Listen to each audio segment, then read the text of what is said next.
Esta semana, en Vaticano, celebren con nosotros en Roma la 7ª Jornada Mundial de los Pobres. Conoceremos las últimas novedades del llamado Juicio del Siglo del Vaticano. Nos sentamos con una monja de clausura para mantener una interesante conversación sobre la fe, la curación y la ayuda a los pobres. Y continuamos con nuestra serie sobre los museos vaticanos. Todo esto y mucho más, a continuación, en Vaticano.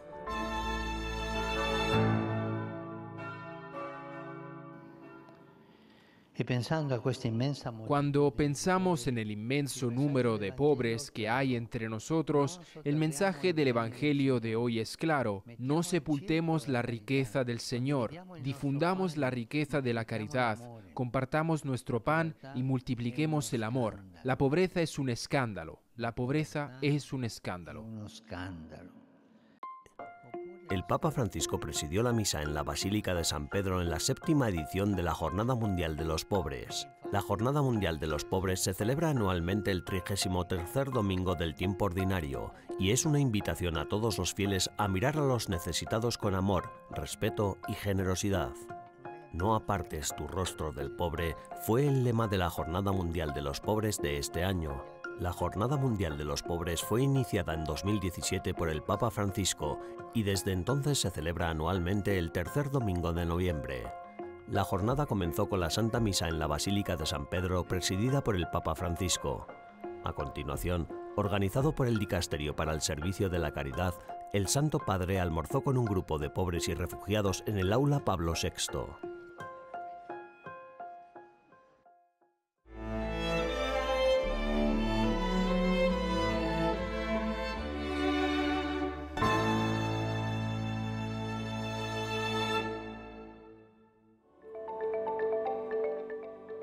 El domingo 19 de noviembre se celebró la 7ª edición de la Jornada Mundial de los Pobres. La iniciativa fue puesta en marcha por el Papa Francisco para instar a la Iglesia a salir de sus muros y encontrarse con los pobres en todas sus formas, a lo largo y ancho de todo el mundo actual.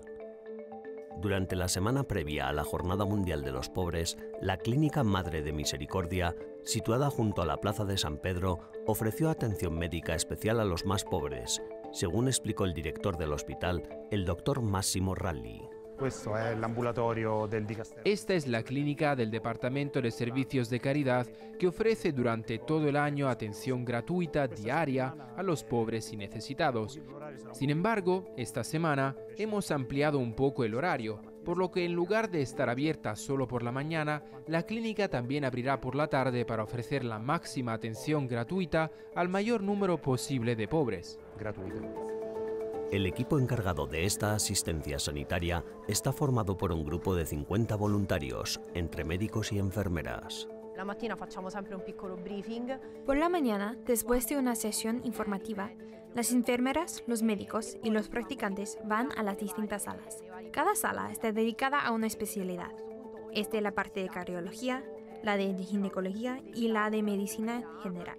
Así es como cada uno, en función de las necesidades del paciente, hace su trabajo dentro de la clínica.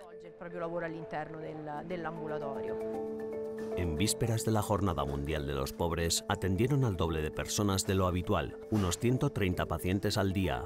Una vez que el paciente recibe un diagnóstico, se elabora un plan de tratamiento para que durante las próximas semanas y meses pueda ser atendido.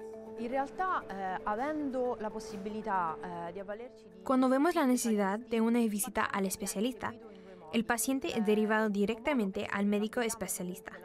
Pero después le pedimos al paciente que vuelva al médico de cabecera que le ha atendido la primera vez, para así poder hacer un cierto balance de su historia clínica y derivarlo a tratamiento o a lo menos a terapia crónica, concertando las posteriores visitas de seguimiento.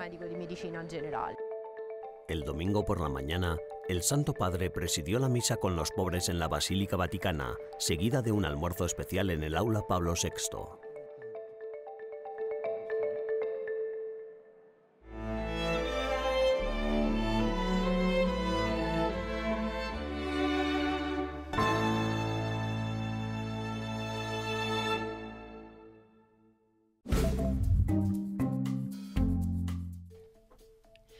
Hola y bienvenidos al Vaticano al Día de esta semana, las noticias más importantes del Papa Francisco y del Vaticano.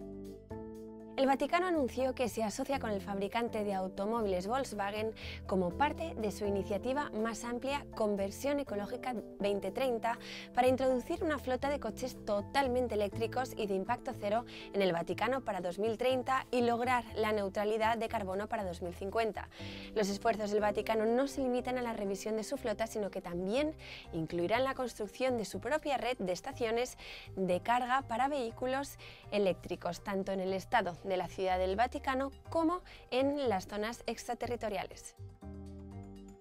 La presencia de Jesús en cada tabernáculo nos indica cómo podemos servir a nuestros hermanos y hermanas que sufren y que comparten hoy la pasión de Cristo, dijo el Papa Francisco a los sacerdotes estadounidenses reunidos en el Vaticano.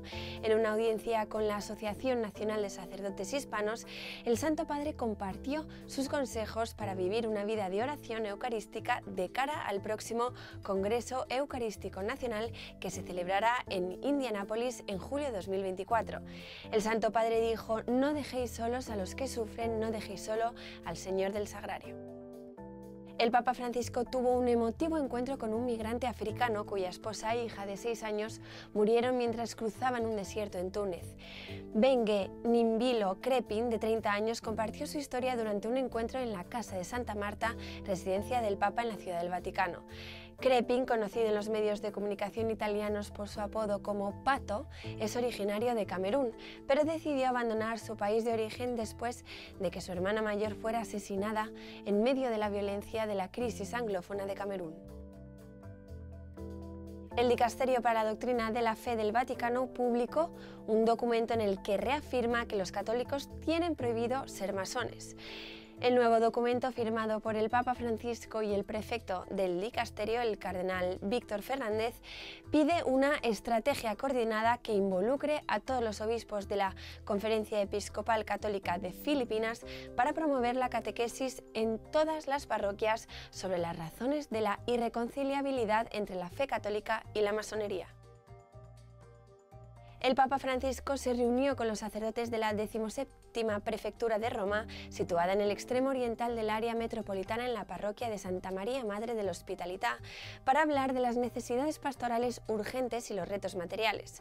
Durante la conversación de 1 hora y media de duración, el Papa Francisco se reunió con los 40 sacerdotes allí congregados y habló de las principales necesidades pastorales de la parroquia y de la prefectura, así como el trabajo, los sacramentos, la pobreza, la hospitalidad, la asistencia a los grupos socialmente más débiles y la evangelización. Gracias por ver el programa de esta semana Vaticano al Día. Almudena Martínez Bordiú para EWTN Vaticano.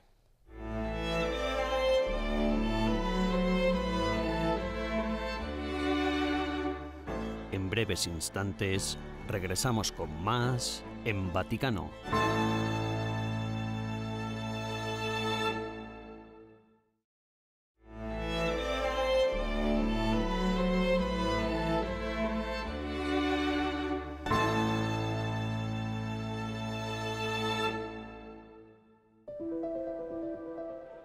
El juicio del siglo del Vaticano se reanudó en septiembre tras una pausa de un mes. El cardenal Becciu y otras 9 personas están acusadas de presunta malversación de fondos vaticanos.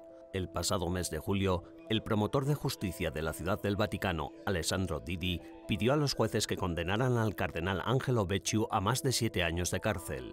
Se trata de un caso histórico en el Vaticano, ya que la última vez que la Iglesia juzgó a un cardenal por delitos financieros fue en la década de 1730. Edward Pentin es periodista del National Catholic Register de EWTN y ha seguido de cerca la historia. Bueno, esta es realmente la primera vez que ha habido un juicio tan importante en relación con las finanzas del Vaticano, un juicio en el Vaticano con fiscales del Vaticano. La persona clave en este juicio, por supuesto, es el cardenal Angelo Becciu, el ex sustituto, el subsecretario de Estado. Es el primer cardenal en ser juzgado por jueces laicos. Los cardenales podían ser juzgados en el pasado, pero tenían que ser juzgados por otros cardenales, obviamente con permiso del Papa, pero esta es la primera vez que fiscales laicos van a juzgar a un cardenal. Según el pliego de cargos oficial, el cardenal está acusado de malversación y abuso de poder, conspiración y manipulación de testigos. Es una de las 10 personas, entre prelados, financieros y altos funcionarios del Vaticano, que forman parte de una investigación sobre la compra de un edificio de lujo en Londres, en el número 60 de Sloane Avenue. Aunque el foco del juicio se centra en la operación londinense, las acusaciones y pruebas abarcan años anteriores a su conclusión. La investigación, desencadenada por la adquisición en 2018 del edificio por parte de la Secretaría, sí fue, sin embargo, lo que desembocó en el juicio actual. Andrea Gagliarducci es analista vaticano para EWTN Noticias y ha estado siguiendo los últimos acontecimientos del proceso judicial. The next important hearing will be November 22nd. El próximo 22 de noviembre tendrá lugar una audiencia importante en la que intervendrán los abogados del cardenal Becciu. Estas son, a mi modo de ver, por diversas razones, las dos claves: la Autoridad de Inteligencia Financiera y el cardenal Becciu. Porque la Autoridad de Inteligencia Financiera trabajó junto con el secretario de Estado para decidir las inversiones y ayudar a la Santa Sede con la intención de recuperar dinero de una inversión que, bajo mi punto de vista, era una buena inversión, pero sí fue muy mal gestionada.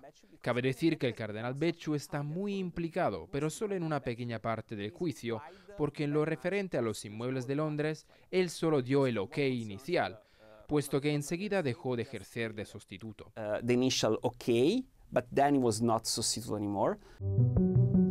El cardenal Becciu ha insistido en que él no tuvo nada que ver con la compra del edificio londinense, que fue gestionada por su sucesor, el arzobispo Edgar Peña Parra.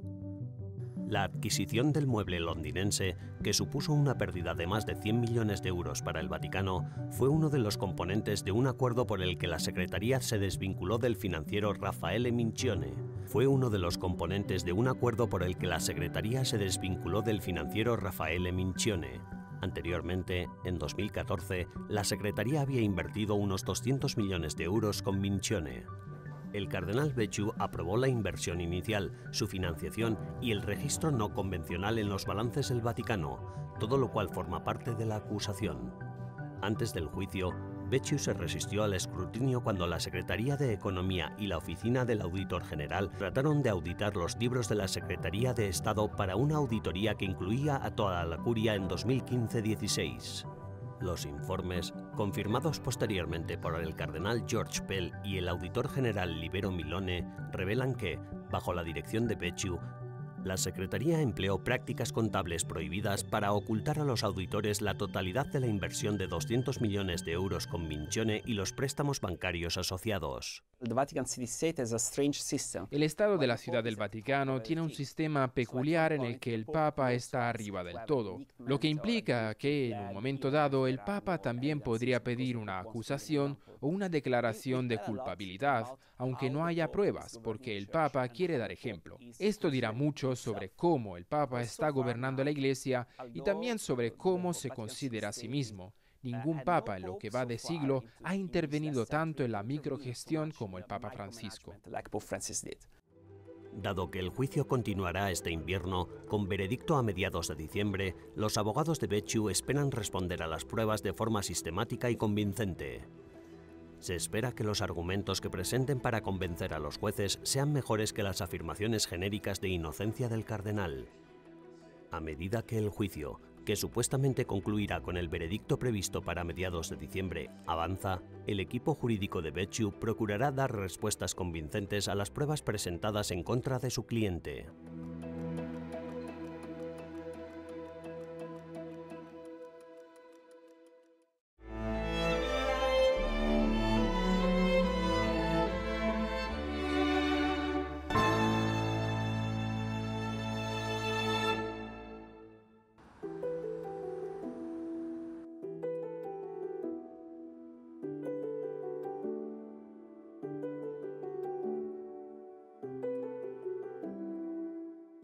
Sor Elena Francesca Beccaria es la abadesa del monasterio de Santa Clara en Roma. EWTN Vaticano se sentó a charlar con ella sobre el servicio a los pobres, la importancia del silencio en nuestro mundo moderno y cómo ayudar a la gente a encontrar a Cristo. Sor Elena, a la luce... ¿A qué se refiere el dilema de no apartarse de los pobres, teniendo en cuenta que también existe una pobreza que no es solo material? Sicuramente, come dicevo, c'è una porta materiale, anche spirituale e morale. Sin duda, Hay un aspecto material, espiritual y moral en mantener abierta la puerta del monasterio, en el sentido de acoger a quienes necesitan a alguien que los escuche. Vemos que hoy en día es difícil encontrar a alguien que se escuche, y alguien lo hace a menudo, cobra por ello. Por eso preferimos realizar esta escucha bajo el celo de la gratuidad. Sin embargo, también quiero subrayar que es muy importante que no apartemos la mirada de la hermana, que está a nuestro lado y que es pobre. Nuestra vida de clausura implica relaciones muy estrechas, siempre las mismas, sin posibilidad de evasión, porque estamos aquí cada día del año, las 24 horas del día juntas. Y también entre nosotros hay pobreza, pobreza de carácter, momentos de dificultad que las hermanas experimenten. En este momento somos 26, con edades comprendidas entre los 29 y los 97 años, cada uno sus propios retos y experiencias vitales. Es crucial escucharnos unas a otras, acogernos mutuamente y apoyarnos. Sería trivial acoger a las que viven fuera y luego dar la espalda a la hermana que está a mi lado y que me necesita de muchas maneras. ¿Qué consejo podría ofrecer a las personas que escuchan desde casa para que mejoremos nuestras relaciones interpersonales? Io parlo da contemplativa, quindi dico... Hablo como contemplativa y por eso digo, en primer lugar, que escuchar al Señor, dedicar tiempo a escucharle en la oración. Nosotros tenemos mucha oración comunitaria, pero también muchos momentos de oración personal, que nunca hay que descuidar porque son importantes. La oración que la Iglesia nos da para celebrar es importante, pero también lo es el diálogo personal. Y ahí, en el diálogo personal con el Señor, aprendes también a ver a tu hermano y aprendes a escucharlo. El silencio es necesario, el silencio que aprendes en la oración, que luego te permite callar ante tu hermano, sin precipitarte en juicios y respuestas rápidas que muchas veces no son correctas. Non sono forse quelle giuste molto spesso. Sorellina, noi viviamo in un mondo dove... Hermana, vivimos en un mundo en el que es difícil encontrar el silencio. Desde su perspectiva, incluso desde el mundo contemplativo, ¿qué consejo puede ofrecer a la gente para que cuidemos mejor ese silencio que nos ayuda a estar en relación con Dios y con los demás? Silenzio che aiuta a essere in rapporto con Dio e con gli altri. Sì, vedo che è difficile. Sí, entiendo que es complicado. Me doy cuenta de que los vienen a rezar con nosotros a menudo lo encuentran difícil. Dicen que es como realizar un trabajo forzado. Tarden 2 o 3 días en aprender a estar en silencio. Así que imagino que el silencio es existente porque te enfrenta a ti mismo. No siempre somos capaces de escucharnos a nosotros mismos. Preferimos no escuchar y no ver qué llevamos dentro.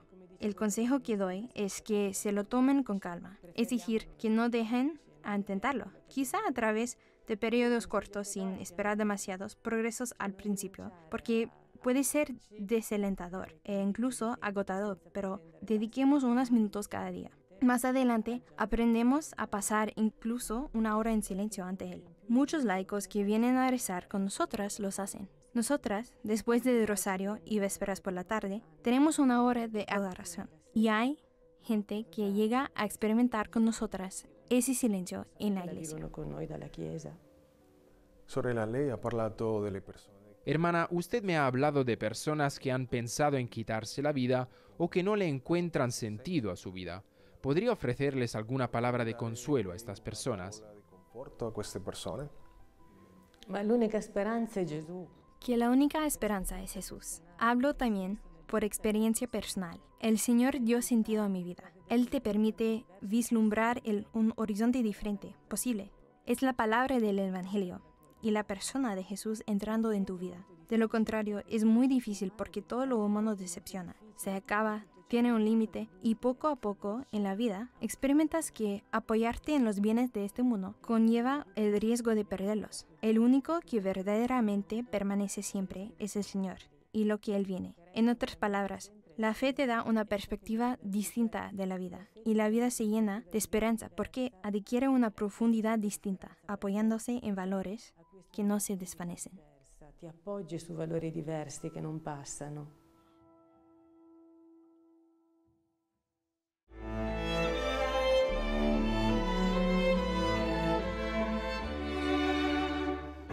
Tras una breve pausa, regresamos con más en Vaticano.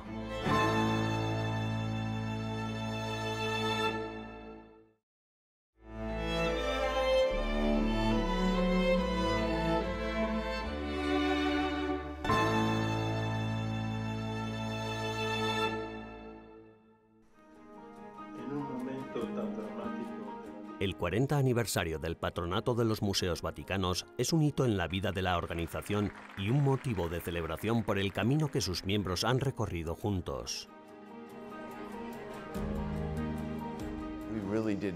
No sabíamos nada de museos, no sabíamos nada de arte, pero nos pidieron que formáramos parte de esto. Y sabes, cuando los museos vaticanos te piden algo, es difícil decir que no. La oportunidad era magnífica. La gente se hace patrocinadora de nuestra sección por varias razones. La razón principal es el viaje de la sección. Este 40 aniversario ha sido un ejemplo claro de ello. Tengo muchos mecenas nuevos y les animo a que vengan. No hay nada como venir aquí para entender, para ver de primera mano los frutos de su increíble contribución. La institución de la Iglesia ha existido durante siglos y durante siglos hemos coleccionado arte. Y es este depósito de arte y obras el que cuenta la historia de nuestra fe católica y también la historia de la humanidad. Esta velada la hemos concebido para ponerles en contacto con los conservadores, con el jefe de los laboratorios, con los asistentes y con todos los grandes restauradores que han trabajado aquí estos últimos 40 años. Nuestra relación se sustenta en que compartimos una idea y una misión común. Es realmente la clave de nuestra relación.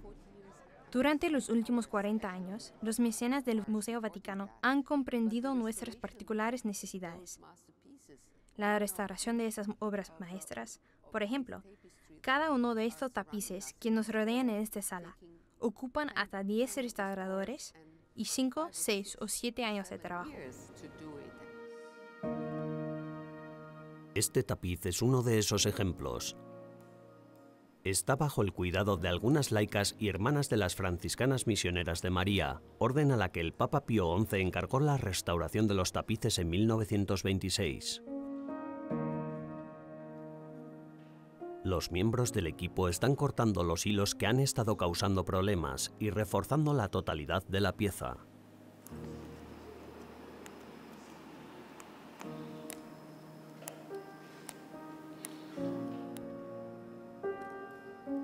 Algunos de ellos han pasado a la siguiente fase de reparación. Empezaron hace apenas 6 semanas y el proyecto debería estar concluido para el año 2030.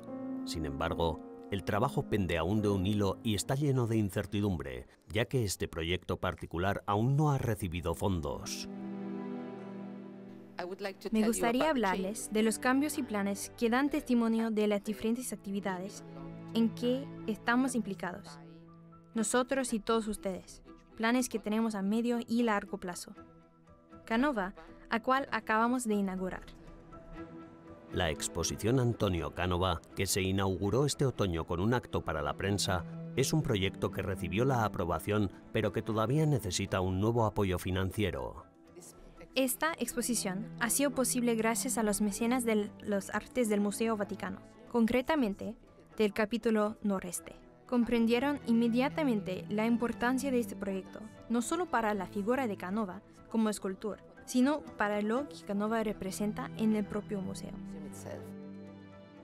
Antonio Canova desempeñó un papel vital en la recuperación del arte perdido y en el desarrollo de nuevas galerías para los museos vaticanos. La conexión entre Canova y los mecenas es todavía más vívida en esta sección, la Braccia Nuova. Braccia Nuova fue concebida tras la derrota de Napoleón. Antonio Canova era entonces director de los museos vaticanos. Concibió este lugar para restablecer no solo la autoridad del Papa tras la época de Napoleón, sino también la primacia de lo antiguo. Todo lo que nos rodea habla de antigüedad. Disponemos los 28 nichos con grandes esculturas. Ya sé que puede ver todo su esplendor porque, por supuesto, todo el espacio ha sido restaurado. Pero cada escultura, incluso las que parecen estar en más estado, increíble, tienen siglos de vida. Y si las observas con más detalle, verás que cada una necesita cuidados muy esmerados. Y eso es exactamente lo que esperamos hacer con ellas en futuro próximo. La próxima semana, en Vaticano, continuaremos con la tercera de las 5 entregas sobre los mecenas de los museos vaticanos, mostrándoles con más detalle el trabajo realizado en los laboratorios de restauración.